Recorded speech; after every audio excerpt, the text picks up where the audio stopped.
Parallel lines,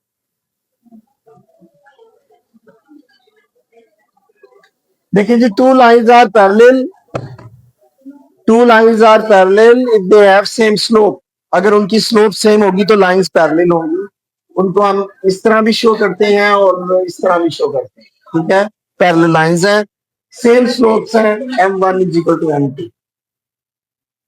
दोनों दोनों lines की अगर सेम स्लोप है तो वो पैरेलल लाइंस कहलाएंगी। And parallel lines never intersect और क्रॉस ईच अदर।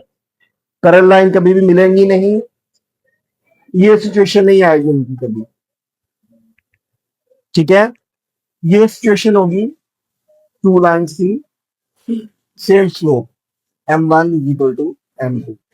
ये जस्ट लाइक नहर के दो किनारे जैसे हो, सड़क के दो किनारे हैं, ठीक है, वो कभी एक दूसरे को क्रॉस नहीं करेंगे। तो ये क्या होगा हमारे पास, पैरेलल लाइंस।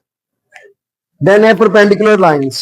परपेंडिकुलर लाइंस के लिए ये है 90 का एंगल होता है, ठीक है।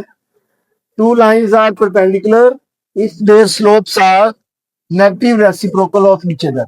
देखिए -1 over m2, m1 is equal to -1 over m2 हो, या फिर m2 is equal to -1 over m1, ठीक है। इसको एक और भी तरह से डिफाइन कर सकते हैं हम कि दोनों का जो प्रोडक्ट ऑफ स्लोप्स है ना, -1 है। The product of their slope is equal to -1। तो ये भी परपेंडिकुलर लाइंस होती है, ठीक है।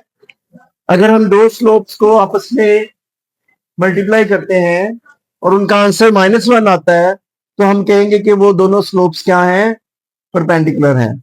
या फिर अगर हम एक स्लोप को देखें और उनके दरमियान ये रिलेशन हो -1 ओवर m2 या m2 is equal to -1 over m1, तो हम कहेंगे दोनों परपेंडिकुलर है। परपेंडिकुलर से मुराद क्या होगी, एक लाइन अगर ये है तो दूसरी उसके साथ 90 का एंगल बना रही, क्या है ये, 90 का एंगल बनेगा जी। क्लियर है।